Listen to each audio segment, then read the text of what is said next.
So, what do I talk about first? There's two videos I need to do. I think I'll start with the Bitcoin video. And you may hear my little GPS on my phone go off telling me where to turn because I got to go somewhere. And it's been a while since I've been to this person's house, so I got to put the old GPS on. Continue on South Kings Avenue for 2 miles. There it goes. So, Bitcoin is up to $270 right now. The low of the last 30 days, I want to say, was a little over $100 or around $100. Somewhere around there. It has gone from 100, let's say, because I know it was around there, to 270. It has more than doubled. However, you got to understand something. I've mentioned this before. Now, the last time Bitcoin did this, it went up to 250. I did a video stating Bitcoin is going to be destroyed. It's going to crash. I didn't say destroyed. The price is about to be destroyed or hit, devastating, whatever. I'm not going to take credit like I knew it was going to happen the next day. But by God, it happened the next day. It got nailed. And then the day after that, it got nailed even harder. They had to halt trading on the Bitcoin trades on the market because it was getting slaughtered. Now, you got to understand something. When you see a price of $270 for a Bitcoin, you're probably thinking to yourself, well, if you want to go buy literally buy a Bitcoin, you're going to pay $270 to get your hand on a Bitcoin. Now, Bitcoin, we were told, is supposed to be a new currency for the world so that we don't have to deal with the paper currencies that the government just print to infinity. And the logic behind this was that there's only going to be, I forgot the exact number at the moment, but 50 or 60 or 80 million Bitcoins, basically, or dollars worth of Bitcoins, whatever, however you want to look at that. Let's say one Bitcoin's a dollar, 80 million or 50 million, 60 million Bitcoins will come into existence, and that's it, right? That's what they said, and that's how this is going to work. And Bitcoins don't just get printed whenever the guy that created them decides. There's basically an algorithm that has to be cracked by people who do Bitcoin mining, so to speak. And you get a computer, or nowadays what they call, I forgot what these boxes are called. I forget the name of it. It just slipped my mind. But these Bitcoin machines, it's almost like a computer, but they've got these specialized chips that are extremely good at cracking the code. And once the code is cracked, you are issued 25 Bitcoins. Or 25 Bitcoins basically come online, so to speak. So it's kind of like literally mining. You can't just print gold, you can't just print silver, you can't print copper or coal. You have to go mine it. It takes time to mine it. Only a certain amount can come out of production. You can't force it to come any faster. That's the logic behind Bitcoin. Except, like those things I just mentioned, who have the stock market paper being created behind it, you can go and bet on the price of Bitcoin. So what pushed the price of Bitcoin to $270 over the last 30 days, namely the last several days, is when it really took off out of control. It wasn't people buying and selling Bitcoin, because Bitcoin's supposed to be a currency, right? You can't buy and sell a currency. If it's a currency, it's the value. So what is setting the value of Bitcoin? Once again, it is led by the US dollar denominated markets. So the United States stock market is what's setting the price of Bitcoin, just like it sets the price of gold and silver. It sets the price of copper, coal, JP Morgan stocks, bond, everything. So when you go out and say, oh great, Bitcoins are $270 today, they're not. They're leveraged. All they're doing is printing derivatives contracts, because a derivative is a bet on a bet, right? A bet on an asset, so to speak. So a bet on the price of Bitcoin is actually a derivatives bet. So the derivatives market, high frequency trading market, is what is now setting the price, just like everything else, now doing it on Bitcoin. So because the price is being rigged, so to speak, again, through the traders, the bubbles, it's being created by these traders. And again, it's all computerized. Because the bubble is being set and created by the traders, that also means the price of Bitcoin is going to withstand the same thing that all those other assets I just spoke of stand, and that is, it is generated as a bubble, and then the bubble will come crashing down just like the last time it hit $250. There will not be allowed to have a competing currency against the US dollar or any other Western power currency. All that this is a chance for them to let the price rise again. People will start getting in. Oh, I should have got in before, They start getting in again. The hype ensues, and then the price gets destroyed again. How are people, think about this. When Bitcoin first came out, it was soon after, it was worth about $2, literally, the US dollars. Had you got in at Bitcoin when it was $2, you would be sitting on a very, very happily performing asset. Because to take $2 and turn it into 270 today would be amazing, right? And if you bought 200 Bitcoins when they were $2, that would have only cost you $400 as an investment, which would mean $400 times $270 today if you sell your Bitcoins. The thing is, you're not really selling your Bitcoins. If you had accumulated Bitcoins, you have to go to an exchange right now and then unload the actual Bitcoins to someone who wants to buy Bitcoins. What I can't sit here and say is, are there people, if you had literally 200 Bitcoins right now, can you actually go and sell the actual Bitcoins for $270 each times 200 that you happen to have, and have a buyer actually out there waiting for you to do that? In other words, there's someone going to buy it immediately. There's a chance that there is, because that's normally how the market works. But the price is being set by people betting on the price. You follow me? So in order to collect that $200.70 bounty per Bitcoin, you can't really, you didn't, in other words, you didn't open up a trade with the brokerage house when the price of Bitcoin was $2. You didn't say, put me in a futures contract or some other whatever contract they deal with Bitcoins, and give me 200 of these $2 contracts right now, and I'm going to sit on them for, 2 years, 3 years, and then unload them, the contract, when the price is where I like it, which, again, 250, 270. So those people sitting on Bitcoins just got a lot of value. So if you do decide, hey, I want to go buy something online from a vendor that sells stuff using Bitcoins, then you're going to be very happy, because you can get a whole lot of merchandise. You can get a whole lot of merchandise for a very tiny bit of Bitcoins.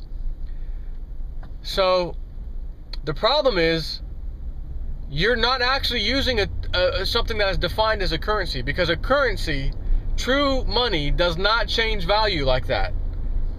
It doesn't go from, again, $2 to 270. It's the currency. It's supposed to have the value. Other things should be using Bitcoin as like the backing of, like gold did, when you tied yourself to the gold standard. In other words, the countries need to attach themselves to the Bitcoin standard, so to speak. Bitcoin is nothing more than another currency, and it's being traded. The funny thing about Bitcoin is it's not acting like a currency. It's acting like a performing stock. So those people who are clamoring, oh, get Bitcoins, Bitcoins is the way of the future. What you're essentially saying is that I've got a Bitcoin that's nothing more than literally a piece of paper, a share in a company, so to speak. A share of a company does the same thing. Oh, JP Morgan stock, it was worth $30-something not too long ago, a year ago or so. Now it's worth $52 or whatever it's at today. You're using a share, and you're cashing in the share for US dollars. You're doing the same thing with a Bitcoin. You're taking a Bitcoin and cashing it into US dollars. That's not what this thing was supposed to be for. It's supposed to be a stable currency. It is not. It is now acting as if it's a stock being manipulated by the stock market. Bubbles are occurring, then they're crashing down. Bitcoin down to $70. Another bubble kicks up, $250. Bitcoin slammed down to $70. People are getting slaughtered like they do in any other stock situation. Commodities, same thing. So again, I'm going to flat out say it. If you somehow got Bitcoin when it was $2, you can, yes, sell it for US dollars today for $270. That's an incredible increase. That would be like silver, which was in fact $2 and $3. Matter of fact, it was like $3 not that long ago, as in like 2003, 2004, the year 2003 or 2004.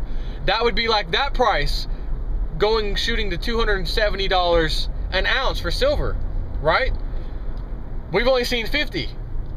So yes, you could have made a very, very handsome fortune if you got in on Bitcoin and understood that it is nothing more than a piece of paper stock, so to speak, that I'm going to be trading on. And like all stocks, it can go to zero,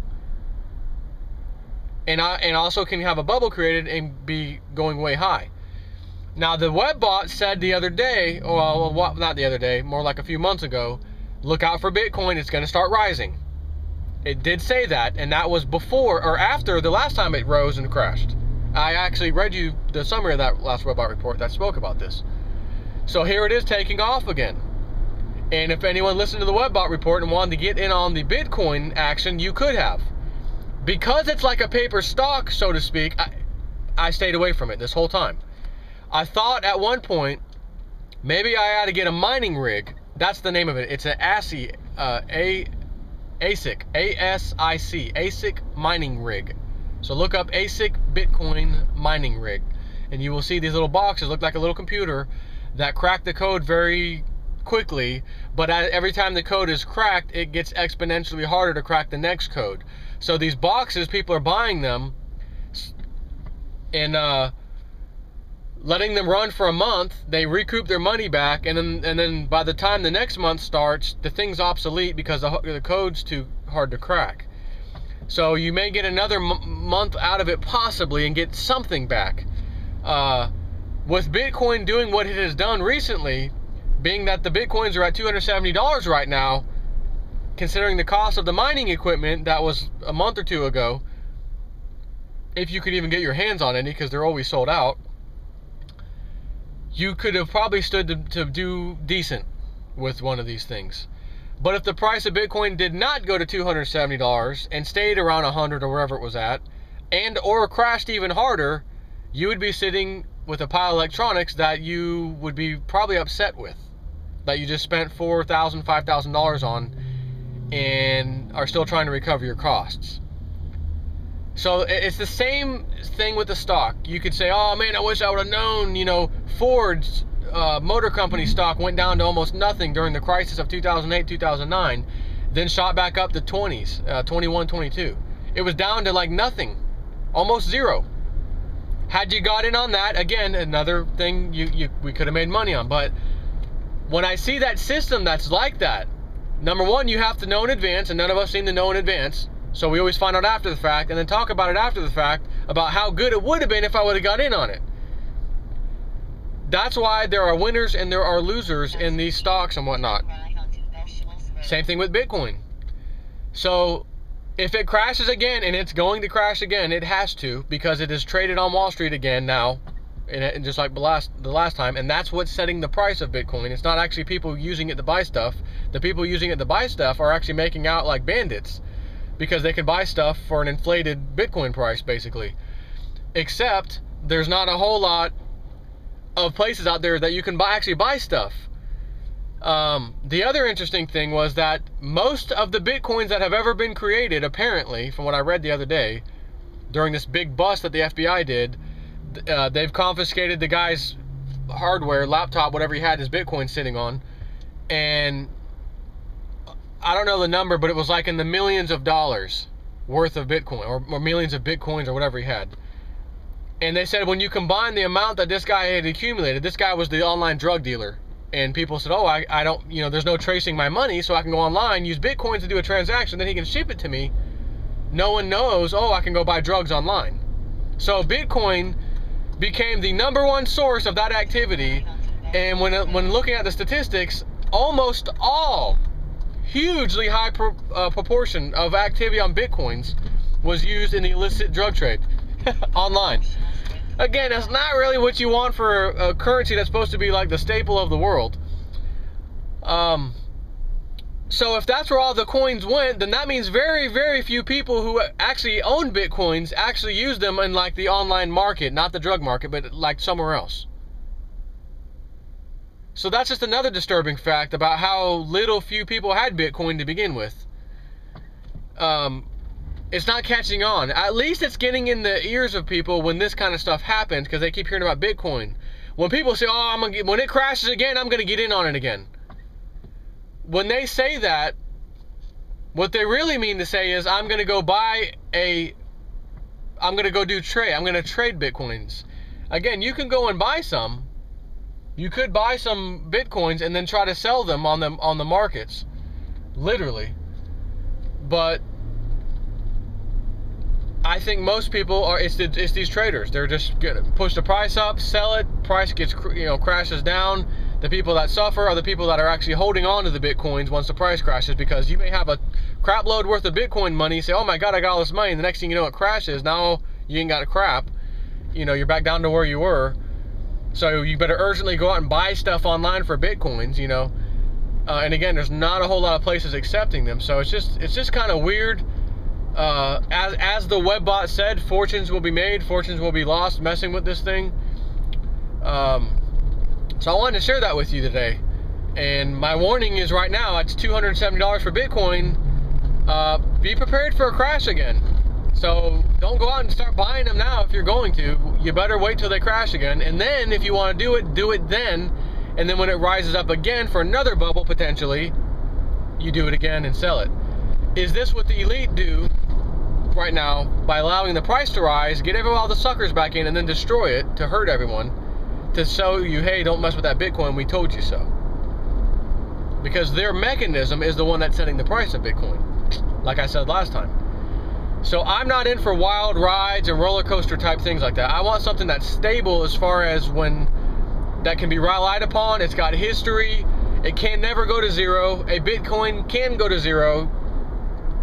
Stocks, bonds can go to zero. Silver and gold cannot, because it takes physical effort to mine them and get them out of the ground. So because of that is why I always recommend a safe investment, which is gold, silver. Yes, they will be rising ultimately when that mechanism that the elite have, which is Wall Street, to set the price fails, and the world is no longer allowing that to set the price, namely the BRICS nations, because they're on their way out of using US dollar US dollar as their currency, and they're forming their own trade agreement. We were not invited. We can't come. Sorry about your luck. That's how that kind of went. So I'm going to go ahead and stick with silver and gold, namely silver. Again, the reason being, back to Bitcoin, at any moment, the governments of the world, including the Western especially, United States and friends, can say, we need people to not use that as currency because we need tax collection in US dollars. We have to track that. We can't track Bitcoins. We need to make sure people aren't earning income off of Bitcoins, because then there's income tax that needs to be had, and then they regulate the crap out of it, or just make it illegal to have Bitcoins, plain and simple. So if Lindsey Williams guy, and he did, said that the elite use money, gold and silver as money, that's their money, as he said, I think I'm going to go ahead and follow that too. You know what I mean? I'm going to go ahead and listen to what they say, which is that their money is gold and silver, not US dollars. If that's what they're doing, that's what I'm doing. So, take care.